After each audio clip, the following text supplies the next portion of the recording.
തിലകന്റെ ഒരു ക്യാരക്ടർ, പുള്ളി ലാസ്റ്റ് ഒരു ഡയലോഗ് പറയുന്നുണ്ട്, ആ ചെക്കും ബൗൺസായി.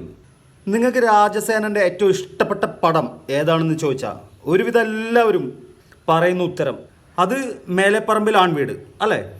പക്ഷേ എനിക്ക് രാജസേനന്റെ ഏറ്റവും ഇഷ്ടപ്പെട്ട സിനിമ ഏതാണെന്നറിയോ, അല്ലെങ്കിൽ രാജസേനന്റെ ബെസ്റ്റ് വർക്കായിട്ട് എനിക്ക് തോന്നിയിട്ടുള്ള പടം ഏതാണെന്നറിയോ?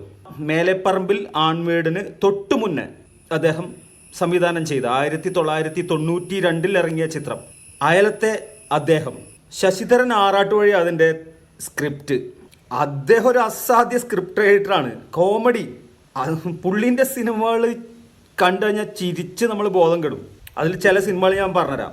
സിംഹവാലൻ മേനോൻ, അവിട്ടം തിരുനാൾ ആരോഗ്യ ശ്രീമാൻ, കുടുംബ കോടതി, പിടക്കോഴി കൂവുന്ന നൂറ്റാണ്ട്, CAD Unnikrishnan BA B.Ed.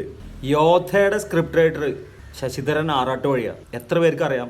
അറിയുന്നവരുണ്ടാവുക. Siddique, Jayaram, Gautami, Thilakan, Jagathy, Mamukkoya എല്ലാവരും നന്നായിട്ടുണ്ട്. എല്ലാ കാലത്തും റെലവൻ്റ് ആയിട്ടുള്ള ഒരു പ്ലോട്ടാണ് ഈ സിനിമയുടെ. 1992 ഈ 2026 ഇനിയിപ്പോൾ 2036 ഈ സിനിമയ്ക്ക് പ്രസക്തി ഉണ്ടെന്നാണ് ഞാൻ വിചാരിക്കുന്നത്. ഇതിനകത്തുള്ള കോമഡി സീനുകളൊക്കെ ഭയങ്കര രസമാണ്.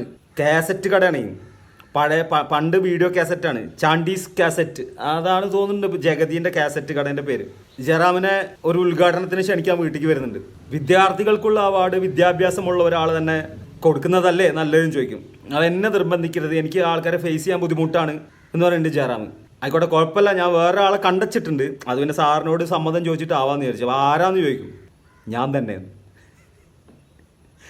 മാമുക്കോയ ഒരു സെർവൻറ്റിനെ കൊണ്ടുവരുന്നുണ്ട്. ചേച്ചി ഒരു സെർവൻറ്റിനെ വേണം പറഞ്ഞിരുന്നില്ലേ, ഇവളെ കെട്ടിയോൻ വേറൊരുത്തിൻ്റെ ഒപ്പം ചാടിപ്പോയി, ഇവളും വാശിയിൽ ഒട്ടും മോശക്കാരല്ല, മറ്റോളെ കെട്ടിയോനെ ഇവളും ചാടിച്ചു. കുറേ സീനുണ്ട് അതിനകത്ത്, കോമഡി സീനുകളും ഉണ്ട്, സീരിയസ് സംഭവങ്ങളും ഉണ്ട്. തിലകൻ്റെ ഒരു ക്യാരക്ടർ, പുള്ളി ലാസ്റ്റ് ഒരു ഡയലോഗ് പറയുന്നുണ്ട്, ആ ചെക്കും ബൗൺസായി. അയാളൊരു മാനസികാവസ്ഥ. നല്ല സിനിമയായിരുന്നു. ഗൗതമിയൊക്കെ എന്ത് ബ്യൂട്ടിഫുൾ ആയിട്ടുള്ളതാണ് ആ സിനിമയിൽ അഭിനയിച്ചതെന്നറിയോ. എല്ലാവരും കണ്ട സിനിമ തന്നെയാണ് ഇത്, എനിക്കറിയാം. പക്ഷെ ആരെങ്കിലും ഒരാൾ കാണാത്തുണ്ടെങ്കിലോ അങ്ങനെയുള്ളൊരു വേഗം യൂട്യൂബിൽ പോയിട്ട് കണ്ടോ.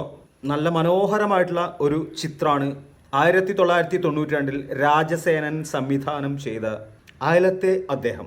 മറ്റൊരു ചിത്രത്തിൻ്റെ വിശേഷങ്ങളുമായി ഇന്നോ നാളെയോ മറ്റന്നാളോ കാണുന്നവരെ എല്ലാവർക്കും നമസ്കാരം.